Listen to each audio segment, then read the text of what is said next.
Video games have always been a part of my life, from playing asteroids very badly at the Montum Sports Centre when I could barely reach the controls, to playing Elite on my BBC Model B with my friend Michael Hall after school. I've always loved them. Today, the video game business is bigger than Hollywood, worth some $20 billion a year. So where did video games come from? And how did they manage to take over the world? How did we get to this from this?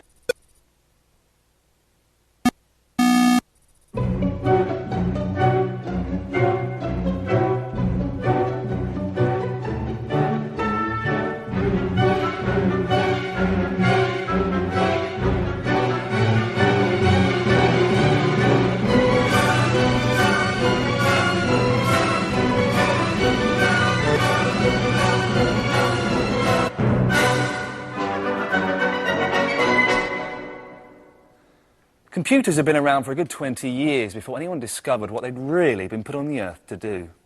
Play games. These prehistoric blips represent mankind's first attempts at creating computer games. Bouncing balls appear to have been popular with the programmers. The world's first fully evolved game wouldn't appear until 1961. America elected its youngest ever president, John F. Kennedy, amid the swirling skirts of rock and roll, the hula hoop and the chill of the Cold War. Computers were the size of small houses, but cost a lot more. These massive mainframes went for hundreds of thousands of dollars, even then, millions today. Used by lab-coated university scientists and military boffins as expensive calculators, they were only meant to do big sums for serious people. However, in the autumn of 1961, when the Digital Equipment Corporation delivered this machine, its dinky PDP-1, they had high hopes that the eggheads at the Massachusetts Institute of Technology would come up with something revolutionary for it to do. One young man, Steve Russell, a 24-year-old engineer, did. However, it wasn't quite what they'd imagined. He invented this: Space War. In the early 60s, America was obsessed with space exploration. Computers were playing a vital role in the race to beat Russia to the moon, so it's hardly surprising that the world's very first computer game put university nerds at the thrusters of their very own spaceship. People didn't appreciate what manoeuvring a spaceship in space is like, and so I wanted to make it realistic. Space War was a two-player game. The aim was to destroy your opponent before he, and of course it always was a he, destroyed you. An idea which has been used once or twice since then. Having spent most of my life playing video games, I was about to play the man who's to blame for me not being a successful neurosurgeon. OK, Steve, here we are by a PDP-1, which Space War was written on. We can't get it to work, but 38 years later, we've got an emulator off the internet of your game, so it would look something like that, basically. Yeah. Do you want to have a quick game of this? Sure. I'll show you how to play computer games properly. Oh. Let's just see. OK. OK. OK, here we go. Oh, you got a lucky one. Oh, well, but you got me anyway. When was the last time you played this? Do you remember? About 10 years ago, I guess. Oh, really? Something like that. I've never played it. I'm beating you 3-0. When you played it on the PDP-1 originally, what were the controls like? Did you have joysticks or keyboard? Or These switches. So imagine that these 4 switches are the same as the 4 keys you were using. Rotate counterclockwise, rotate clockwise, fire the rocket, fire your torpedo. And if you're in really desperate straits, go into hyperspace by doing rotate left and rotate right together. A bit risky doing the hyperspace. Now, you'll notice that your elbows are resting on a very hard surface or possibly on an angle. Yeah, exactly. It's quite uncomfortable. Yes. Well, very quickly, we got a solution to that. It turns out the PDP-1 could have special purpose hardware wired into it. Oh, really? And so one of the first things that happened was everybody made buttons. So they were like the first sort of joypads that you get now? Yeah. They were just 4 buttons. Oh, right. You would prepare the programs on paper tape like this. Right. Where would this be kept in the machine? Is there a sort of section where it was hidden away? Or? Well, frequently there was a thing taped onto the console or a loose container. There might be something in here. Wow, look at that. Yeah, this is the sort of container.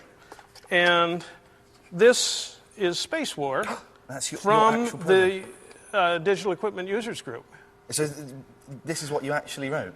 Yeah, and this is what got distributed with PDP-1s after a while. Oh, really? They gave it away free, did they, with the machine? See, that's like when you buy a Nintendo now, they give you a GoldenEye with it, or Mario 64 or something. It's the same sort of thing. A slightly higher premium. Yeah, it's slightly.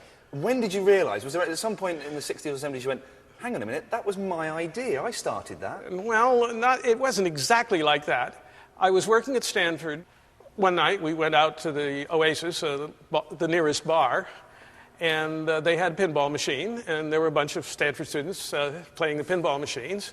And after they closed and threw us out, I went back to pick up some stuff, and lo and behold, there were a couple of guys who were playing pinball at the Oasis who were back playing Space War on the PDP-1. And I said, oh, it's really a substitute for a pinball machine. So Space War was all very well and good, but it can only be played by about 2,000 beardy students across various university campuses in the US. It needed two things. Firstly, the technology had to become much, much cheaper. No one's going to pay $500,000 just to play a game.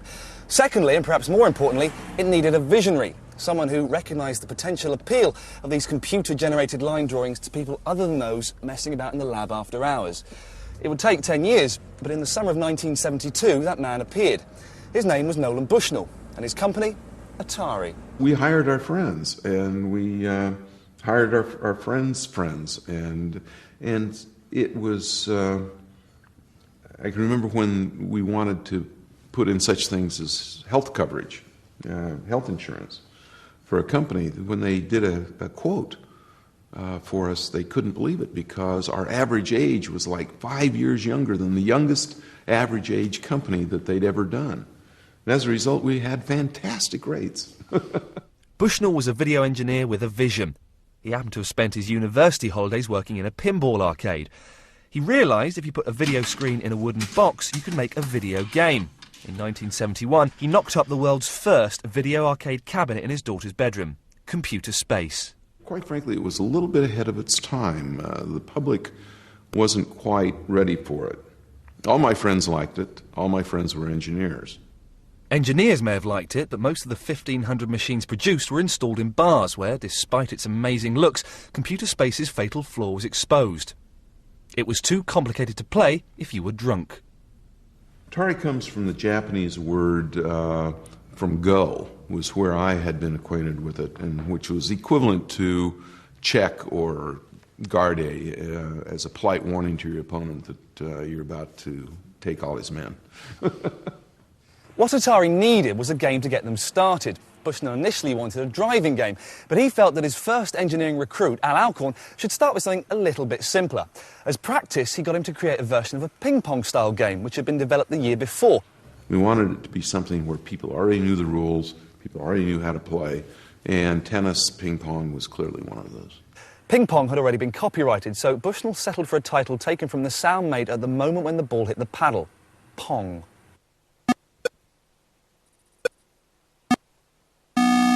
Nolan had no financial backing, so he used every trick in the book to get Al to make Pong as cheap as possible.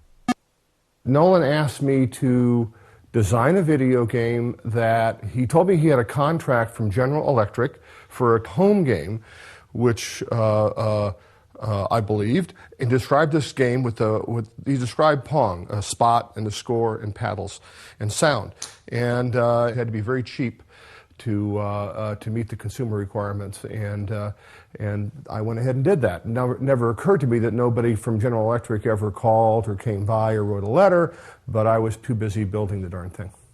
Fantastic. I recognise this cheeky fella. Yeah. How old is this? Let's see, this is, math question. This is 28 years old. Wow, it looks incredible. Thank you. Does this one still work? I think it does. I hope so. Can we have a go on it? Sure. Let's plug it in and see what happens. I'm going to play Pong with the man who built it. All right. So this is fantastic. I used to play this on my friend's Atari at home. I obviously wasn't that good at it. I'm getting thrashed here. This is incredibly embarrassing. There you go. You've beaten me again.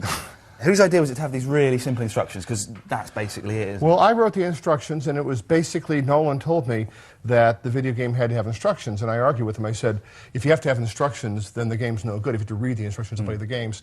But he prevailed. He insisted. So I thought 3 would be a good number of instructions. So there they are. Deposit quarter. That's step 1. We want your money. Yeah. Ball will serve automatically. It's true. Avoid missing ball for high score. That should be my epitaph. I like that one. Yeah. Get on your grave, sir. Can we have a look in the back of it? Sure. in this technological marvel? All right. Well, you have a wonderful secure back with a key. It looks like it had been tried to pry it open at one point, then it failed. And a bogus serial number that Nolan put on to know that the competition wouldn't know how many we actually built. He started at like 6,000. And VP1 to imply we're going to have more. And patent is pending. It was always pending. Right. We figured we'd scare it. That didn't scare anybody away. Man, that is just a TV set. Yeah, it was a good, low-cost, well-built Japanese, still alive after 28 years. I bought a consumer TV and a transformer. There's nothing in here. This is And incredible. there's room for rent. There's the computer board is here, the logic board with 76 ICs. And then there's a coin Can I mechanism. just get this out? This is what the money falls into. Sure. Sure. It's a high-tech bread pan. It's your just basic... a baking tray. Yeah, I mean, it was cheap and available, and yeah. That is incredible. This is... So low security, but the nice... And I found out later that you're supposed to be able to get the money out from the front. Because that would, you have to move the machine out. Right. I didn't know that, but for me it was fun when I was collecting the machines. I didn't want people to see how much money was making, because they might steal it, so I'd give them a free game, and I'd be in the back hanging out handfuls Very of quarters. clever. They said, that machine must have made $10, and I'd be pulling out $200 of quarters, and they'd go, yeah, probably $10.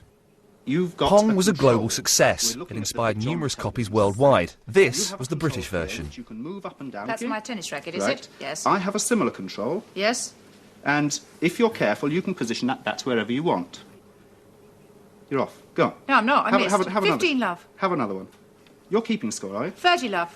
Oh, Would you like to serve to me? No, I'm absolutely duff at it, I think.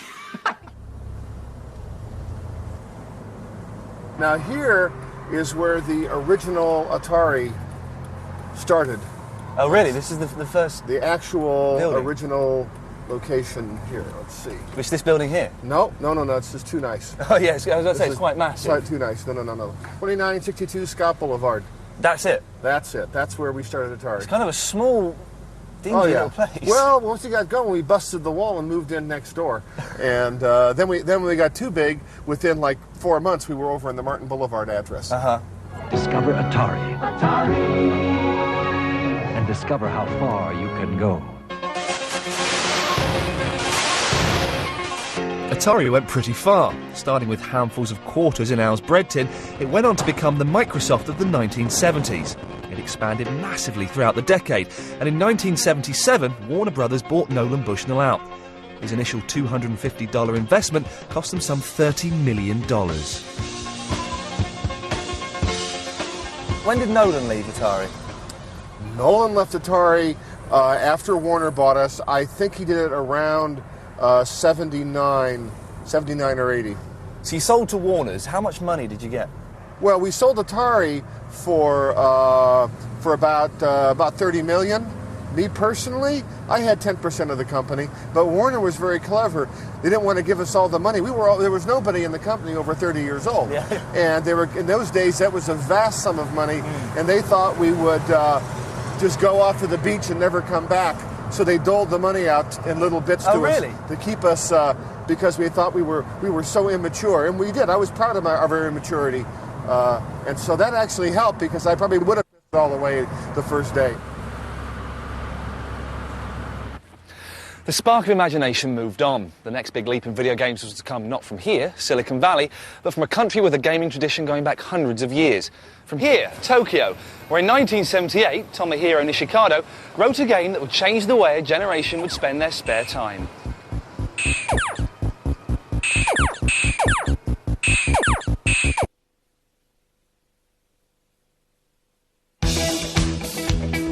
In the mid-1970s, arcade-goers in Japan were far too busy playing pachinko to be bothered with American video games like Pong. A game that seemed to have addicted an entire nation, pachinko involved some ball bearings dropping and you turning a thing, or something like that.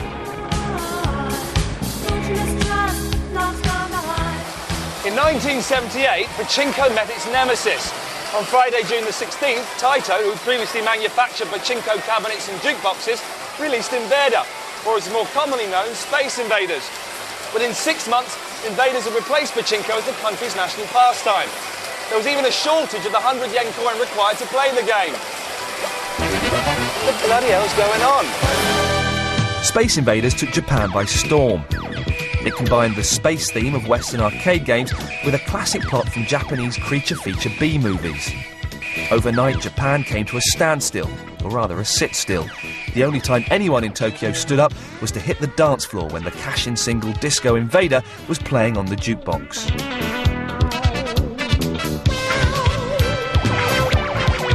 Space Invaders was a great balanced game between risk and reward.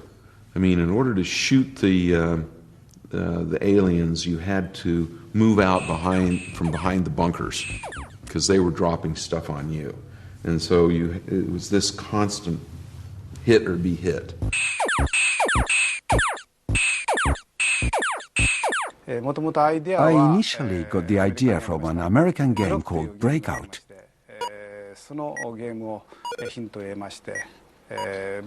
But whereas in Breakout, it was just the player destroying blocks, I wanted to develop a game where the blocks fought back.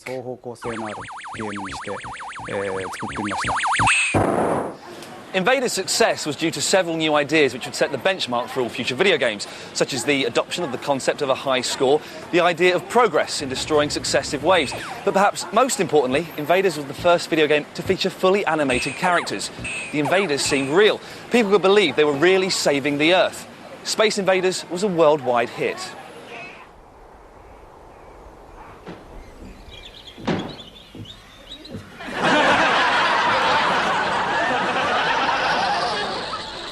Invaders almost became a victim of its own success, politicians declaring it a menace to Japanese society.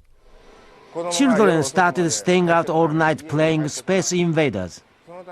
There was even a case where a girl left home because her parents wanted to stop her playing Invaders. 6 months after its release, the police ordered arcade owners to restrict their opening hours and declared a curfew after midnight.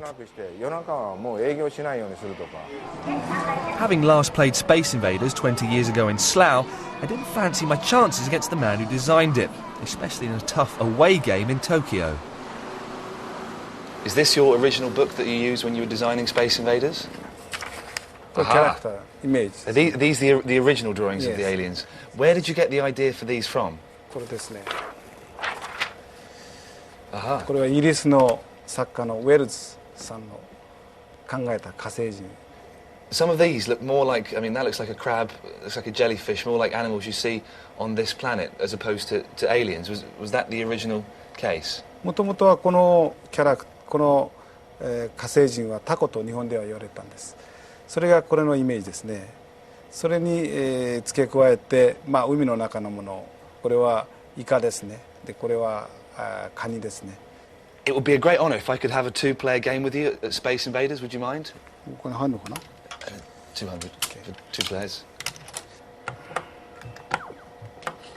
ここで名古屋地って知ってますよ。 No, I don't. 失敗した。 It's that music. Dum dum dum dum dum dum dum.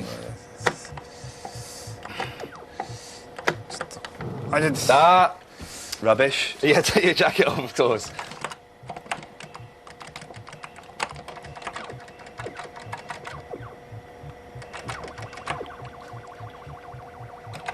You mentioned earlier the Nagoya method. What's that? じゃあ次は私がやりますから名古屋地。Oh. Yes, I beat you by 10 points. I actually beat the man who wrote Space Invaders by 10 points. Easy, easy, wicked skills. まあ同じぐらいのレベルですね。まずね、端は残すんですね。All right. So the Nagoya method, you keep the side ones, you leave them there, and shoot the ones in between. で一番下来るまで待ってんですね。You're going to be in trouble here. でこの下行くと当たらない。 Ah, so when they get to the very, very bottom, they can't fire at you. I like it. I like your style. でもこれはね、一番最後が難しいです。一番最後。Ah, これが you've got to be quick though. Thank you very much for letting me play this with you. It's been a great honour. It's been a pleasure to meet you. Thank you very, very much indeed. Thank you very much. でもう一回やりますか。 When Space Invaders took on Uncle Sam, video game popularity soared. It also fired Atari's interest in creating second-generation games. one result of which was the release of a game that was, within a year, to replace Invaders as the most popular cabinet in the arcade. Asteroids.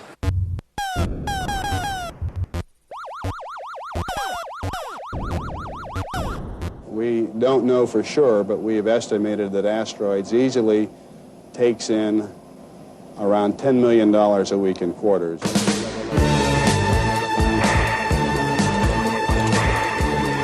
Asteroids was incredibly tricky to play, had more buttons than any previous game. 5. Only the hard kids could cope with rotate left, rotate right, thrust, fire and hyperspace. It was their names, not mine, that dominated the Hall of Fame at the Montum Sports Centre. Asteroids came about because Lyle Raines called me into his office and he said he had an idea for a game where there was a previous game, I believe it was called Cosmos, where there was a big indestructible planet and people were always shooting that. And he said, well, why don't you let him shoot something and blow it up? And I believe at the time I told him, well, I'd like to blow it into smaller and smaller pieces. Asteroids was a very important game aesthetically for a start because it used wireframe vector graphics, and so it looked very Spartan and very sharp and pure. You have to put it on field test. When you put it on field test, you take it out to a location, see how much money it makes. I remember on first field test watching some guy come up, put his quarter in, and die in like 15 seconds, 20 seconds. It's just, and then he pulled another quarter out. And to me, that was a very good sign, because usually anybody who dies in 15, 20 seconds, it's like, oh man, this game's too hard, I'm out of here. But this massive game had one massive cheat.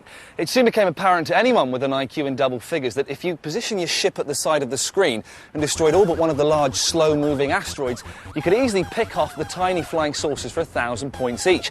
This technique became so popular it even acquired its own name, lurking. And with an extra life available at every 10,000 points, marathon games ensued. At this machine in Fresno, 18-year-old Greg Davies scored 15 million points, played 31 hours on one quarter. You stood here for 31 hours? No, I sat down. I remember at the time I tried lurking. I remember trying it at one point in development and decided, it was too difficult. I'd spent a lot of time at the Montum Sports Centre lurking, not on Asteroids, but round the girls' changing rooms. Maybe Ed could teach me to do it properly. Quarter in, is it? Nope, not necessary. Oh, have we got 3 games? Oh, yes. Oh, that's fantastic. Every gamer's dream. Should we have a 2-player game? Sure. Lovely. I'll be player 1. I'm not very good. Here we go. This is how you play Asteroids. I've got to admit, when I was a kid, I found this game much too hard to play. It lasted out 20 seconds. Like I did there. That's embarrassing. Fair play, you are the bloke that wrote it, though, so you should be beating me. That doesn't guarantee anything. But do you think that the fact you can actually put in your initials made it more addictive? Because you felt like you were interacting with it more? Yes. Oops. Got the last rock. Were there any names that you couldn't type in? Like, for example, if your name was Frederick Uriah Kennedy, could you put in those initials or...? Actually, we started putting sensors in shortly thereafter. Right. Does your wife mind you having this? This is actually her game. Oh, really? She bought this long before she met me. Is that why she fell in love with you? Because you wrote Asteroids? No. I'd like to think it was because I was a good guy. Right. Alongside Asteroids, 1980 saw the introduction of further groundbreaking arcade games. Williams released Defender, written by Eugene Jarvis, which devoured $1.5 billion in quarters during its lifetime. Atari launched Missile Command by Dave Thurer and Battlezone by Ed Rotberg. It really was the high watermark for arcade games in the US. Never again would these American machines be produced in such high numbers. The early 80s also marked the peak in popularity of the American home console. Magnavox's Odyssey had been the world's first in 1972, but it was Atari's video computer system, or VCS, that came to sit in every American teenage boy's bedroom, alongside a baseball mitt and a well-thumbed copy of Hustler. In 1980, the sale of these consoles alone made Atari around $250 million. The Japanese, meanwhile, looked elsewhere for inspiration. In early 1980, Toru Iwatani, a young Namco programmer, found his big idea inside a pizza box. The story goes that Toru had been working on Puckman for Namco for a while. It was a maze chase game based on a Japanese nursery rhyme about a small creature that gobbles up all evil things. His main problem was he didn't know what the character should look like, so he thought about it for a few days, and then he went home and ate a pizza. After eating the first slice, he looked down, and staring back up at him was a side-on round head with an open mouth, the perfect shape for his Puckman.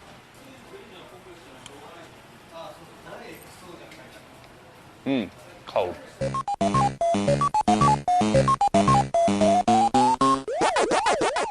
This was the first time that what you controlled in a video game wasn't simply a spaceship or a blob or a tennis bat. And so it was the beginning of video game character design being able to draw you in to identification with the game.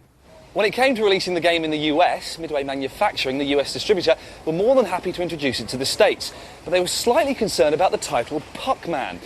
The name was thus changed into the less easy to alter into a rude word title, Pac-Man. It only had one joystick, and there are a lot of people that are so non-ambidextrous. They can't really do things that require two hands. It's non-violent, and it may have been at the right time at the right place. In the US, the game initially received a lukewarm reception, being written off as too cute. On general release, however, it soon attracted an entirely new species to the arcade, a kind which had never been seen before by its usual occupants, girls. Women are insane about this game. Men like the sports games, the action games, and the space games. Women like the Predator games.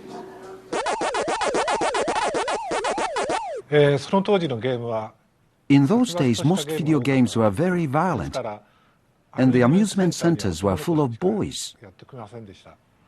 So I thought I'd invent a game for girls. I asked myself, what are girls interested in? One word left out: eating. Toru Iwatani created a character. Pac-Man had that magic universal appeal. The result was, at one point, Midway were producing 1,200 machines a day. Pac-Man has become a national phenomenon. I got a callus on my finger and my shoulder's hurting too. The most popular electronic game ever. I'm gonna eat them all up just as soon as it time. 'Cause I got Pac-Man fever. Pac-Man fever. It's driving me crazy. Driving me crazy. I got Pac-Man fever. Pac-Man fever. I'm going out of my Pac-Man, for example. I don't know about it. I asked about it, and somebody told me that it was a round thing that gobbled up money. I thought that was Tip O'Neill. So we're in the Pac-Man Hall of Fame. Pac-Man's everywhere. Should we have one separate game each? You go first. Do you want to go first?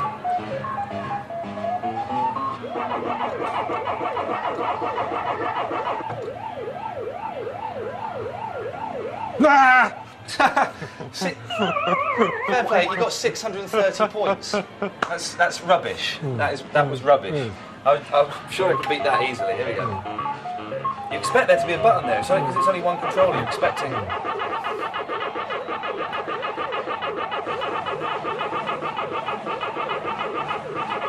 I can see why girls would like this. It's a little bit tough, isn't it? One of the important things with Pac-Man, obviously, is the sound. The waka waka waka waka. Where did the sound come from? 食べるときに日本ではパクパクと言います。ワカワカじゃなくてパクパクパクパク。Ah, pac pac pac. Yeah. How much money did Pac-Man make for Namco? Did it make lots of money? Oh, yeah.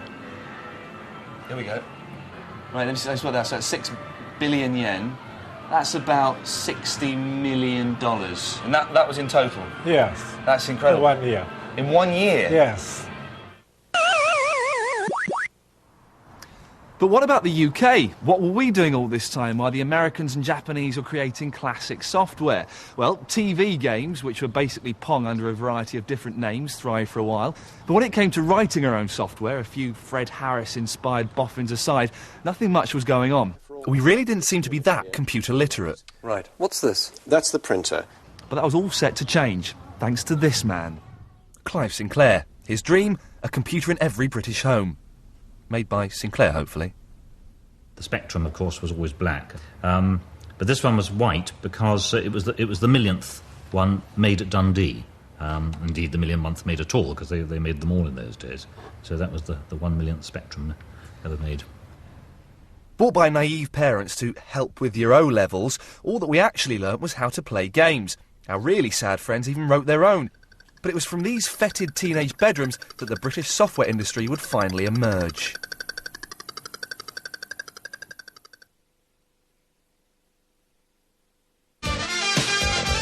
The early 1980s saw a home computing boom in the UK. It was led by a generation of acne-ridden, wispy-bearded bedroom programmers. who could even create their own games, because unlike consoles, computers had keyboards. Even if they were as rubbish as the infamous rubber keyboard of the Sinclair Spectrum. The Spectrum was massive because it was the first time there was a really relatively powerful consumer computer that you could buy games for. You could buy magazines and type games in from the magazines. They never worked, but it was fun for a while. And it encouraged a lot of people to start programming games. And you didn't need a large budget. You could do it in your bedroom all yourself over a couple of months. And some people made a lot of money out of it.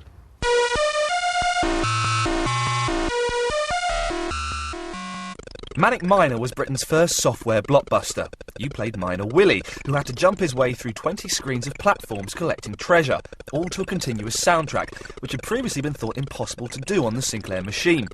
It also had a very British sense of humour. When you died, a Python-esque foot descended to crush the hapless miner. As if that weren't daunting enough, there are also mutant jellyfish and flying lavatories to contend with. And here's Matthew Smith. Matthew, how on earth do you come to write a programme like Manic Miner? I do shut myself away for a while to actually get the programme written. Matthew Smith became very wealthy very quickly with the success of Manic Miner and its sequel, Jet Set Willy. But then he disappeared. He stopped writing games, and he vanished into video game myth. For the past few years, there's been a website up called Where is Matthew Smith? And people have been calling in sightings. According to some rumours, he was planting tulips in Amsterdam. Other people claim to have heard him calling in on radio talk shows or seeing him in the local supermarket. I think it's going to get to a stage where one person can't write a whole game. I was 17 when I wrote Manic Miner. From start to finish, I was in Italy drawing pictures of some levels with some water running down. And I came back, and in 8 weeks we were duplicating cassettes. I had a Tandy TRS-80, but it crashed every time anybody put the kettle on, so I had to work at night. My favourite monster in Manic Miner, I got the most compliments on the telephones. There was a game in an Atari written by an American called Bill Hogue. He was very much an inspiration. The game he wrote was Miner 2049er, which was a little man jumping around on platforms, collecting things and avoiding the baddies. Sounds like a winner, I like it. All right, Matt, we're here. We've got a Spectrum. Right, well, let's load up Manic Miner, the game that you obviously wrote.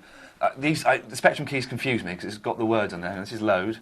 Nice symbol shift. I made the first screen fairly hard, just so a stranger to it could enjoy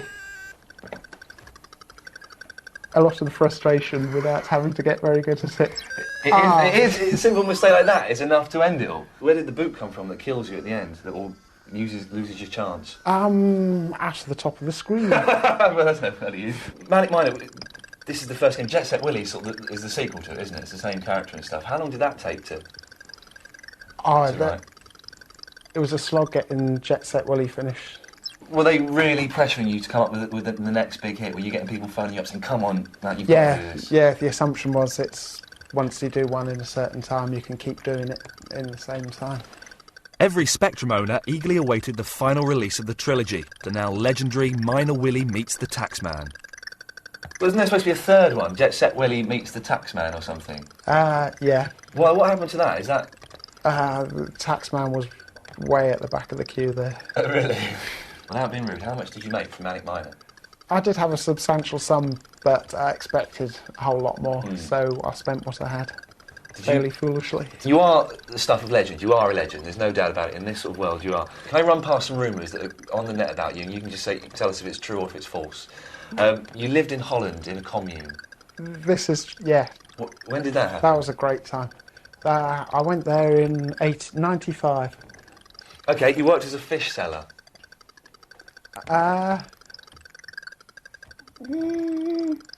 I don't think I ever sold fish. I tried to get a job in a fish gutting factory. But I applied at the wrong time of year. What does it feel like to know there are, sort of a lot of people interested in what you're doing now, 20 years after you wrote this? Well, everything comes around and goes around. Like 5 years after I did it, I was a washout, and 10 years after I did it, I was history. But coming up to 20 years now, and I'm a legend. Once invincible Atari has lost £200 million so far this year and sacked 1 in 3 workers. Suddenly, in 1983, the American video game industry hit a brick wall. Not since 1929 has an industry fallen so far, so fast. In this neighborhood in Florida, the Chuck E. Cheese Video Arcade closed down. Supercade Amusements closed down. And where the Space Odyssey Video Arcade once stood, Dollhouse 3, a strip joint. Arcades weren't the only ones in trouble. The console market also collapsed. Powerful home computers made machines like Atari's 8-year-old VCS seem prehistoric. On top of this, a glut of terrible games seemed to make it game over for home consoles. But a small Japanese novelty toy maker had other ideas.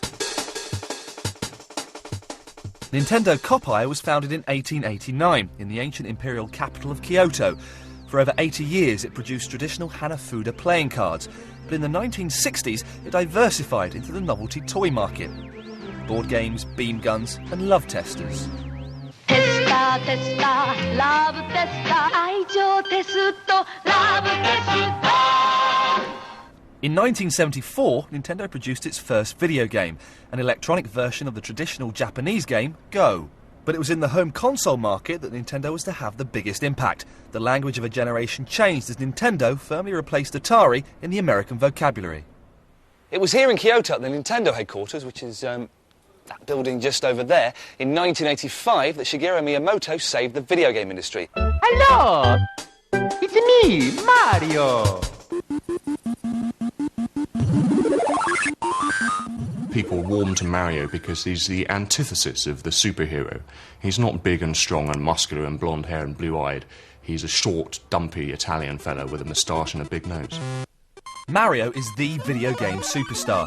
A survey in the United States in 1989 found that more American children recognise Mario than Mickey Mouse.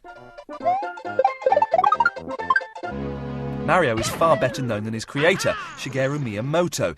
That is, except in the world of video games, where this former cartoonist is probably even more popular than Jesus.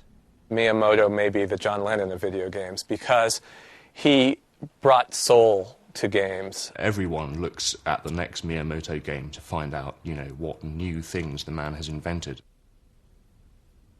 I first joined Nintendo because I heard they design equipment for children's playgrounds, and that's what I was interested in doing. He started off at Nintendo doing graphics, doing packaging, things like that. But he also was an obsessed game player. In 1981, Radar Scope, Nintendo's latest US release, failed. Nintendo was left with a lot of unsold cabinets on its hands. In desperation, they turned to Miyamoto to create a new game that would work in them. The result was Donkey Kong. I wanted to create a comedy gorilla character, not a frightening one. And so I called the game Donkey Kong, because I heard that in English, donkey means foolish. I checked with the people who were in charge of English at Nintendo. They said that it was fine.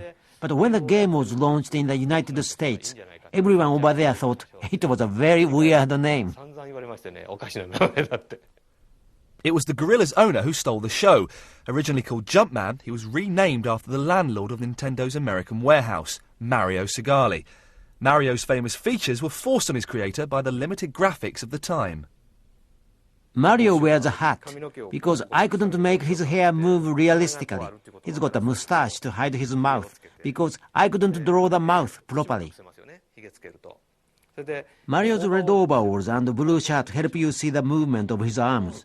It wouldn't be as clear if his top was all one color like my jacket. He's taking a picture.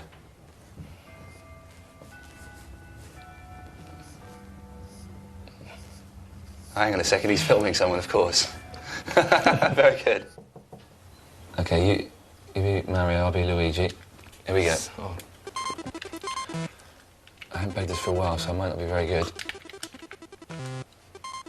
Get out of it! You fell for that old chestnut. When was the last time you played this? Do you play this very often? どうでしょう、もうすぐかれこれ10年ぐらいは遊んでないですよ。Well, 今日彼が来るって言うから昨日の夜徹夜で練習したんですけど。Really? Well, that doesn't show because you're doing terribly. It's got to be said. Money. Bane. Hang on a second. Mario, which is you, game over. Luigi's still playing there. I think that says quite a lot. And you invented this game. You invented this game. Nintendo, however, wasn't going to rest on its laurels. Handheld video games have been around since the time of Game & Watch, Nintendo's first foray into the world of home video games in the early 80s. But in 1989, Nintendo launched Game Boy, the video game equivalent of a Walkman, and designed for adults as well as children. To launch this revolutionary range, Nintendo needed a killer app, a killer application, a game so good people would buy the machine just to play the game. Their killer app eventually came from behind the Iron Curtain, the work of an obscure Russian computer programmer. Its odd-sounding name was Tetris.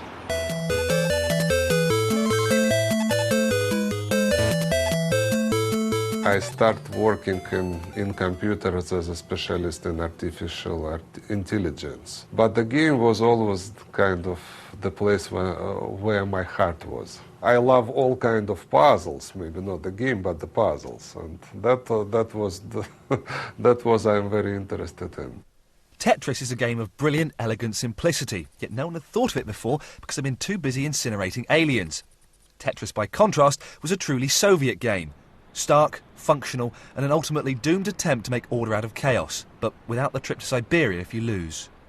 I think Tetris has this idea of cleaning things up, pushed to a high art.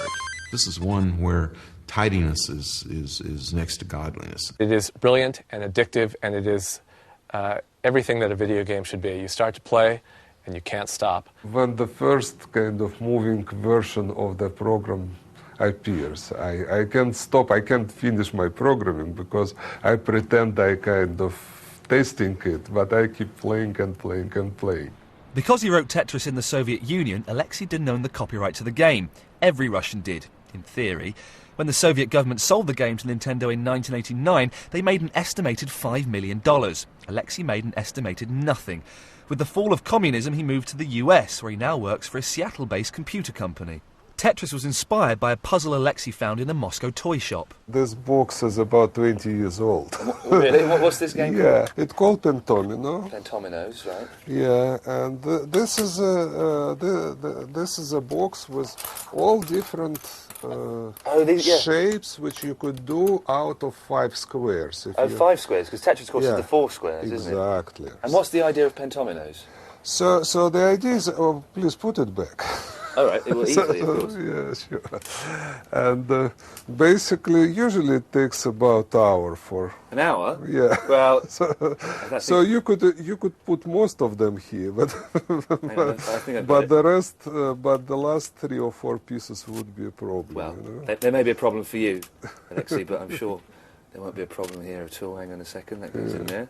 This is a little bit trickier than I thought, but I think I can do it. I thought that if you finish the line, if you complete the line, it is no reason to keep it on the screen anymore. So I start to take it away, and Fantastic. that's how Tetris came out. So it's infinite. So that means it can keep on going forever and ever. Yeah. In England, I don't know if you know, there was a version of Tetris called Sextris. Have you heard that? Where it was naked men and women falling yes, down. I've seen this. Have you seen that? I've seen this. And if they fall into the right position, they gently make love. Yeah. I don't think it adds too much to the game. I think your version was slightly better, I've got to say. Why is Tetris so addictive? It's the most simple game. Why is it so addictive? I've heard many explanations of this phenomena. And a friend of mine who is a psychologist, he said me that it is something we should notice about the Tetris. What you see on the screen when you play, this is just a picture of your mistakes. All your destination, all your results are somewhere in this number, in score. But but what cries from the screen is your mistakes, and you want to fix it right away. Yeah.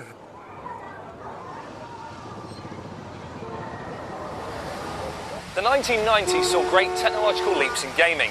Perhaps most significant was the entrance of an electronics giant who'd shown no intention of developing video game systems before. Sony and their all-conquering PlayStation. The PlayStation became the console that made video games cool.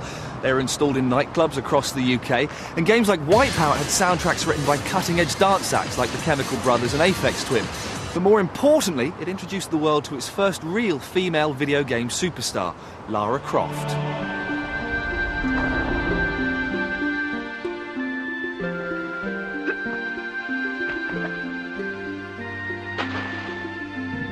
I started Tomb Raider when I was 23. I thought it would be great to have a game, because at the time the only thing that was out in the way of 3D was things like Doom and Ultima Underworld, and I thought a game that had those sorts of first-person corridor-style stuff going on, mixed with the Virtua Fighter sort of characters that had only just sort of started coming out at that time. And then if you put that all together, then you could sort of try and direct it, like almost like a cinematic thing. And that would make for a really, really impressive game, I thought. So that was the whole idea of Tomb Raider. By the 1990s, games had become too complex to be written by lonely individuals. Toby Gard led a huge team of graphic artists, programmers and musicians to create Tomb Raider. Games now possess the ambition and budget of cinema, and they deserve to. In Lara Croft, Toby created as big a sex symbol as anything Hollywood has to offer. She exudes a certain kind of blank desirability. The reason why she's so attractive is that she looks like no woman in particular. The Lara phenomenon shows how video games have matured along with the people who play them. People like me, who as kids played Pac-Man or Manic Miner, are now in their 20s and 30s and still playing games. We've grown up, and so have the games we play. Plot lines and characters have developed to emotionally involve the player. Graphics are becoming picture perfect, increasingly adult themes are being incorporated, and even your girlfriend isn't averse to spending an evening in with you and Lara Croft. If you look at the case with cinema, for 30 or 40 years, cinema was thought to be a mindless form which was just sensationalist and pornographic. And eventually people realised, well, there are artistic things you can do with cinema that you can't do with any other forms. And I think the same is true with video games. Video games have come a long way since Steve Russell's desire to fill MIT coffee breaks with something just a little bit more interesting than crosswords. Video games will sort of converge on reality. I mean, we'll be so totally immersed that we won't be able to tell that there's a separate me from the environment that I'm in. If as they become more and more realistic, they really will be able to offer an alternative existence, then maybe for the first time in 2,000 years, we can all look forward to life in a better place with absolute confidence.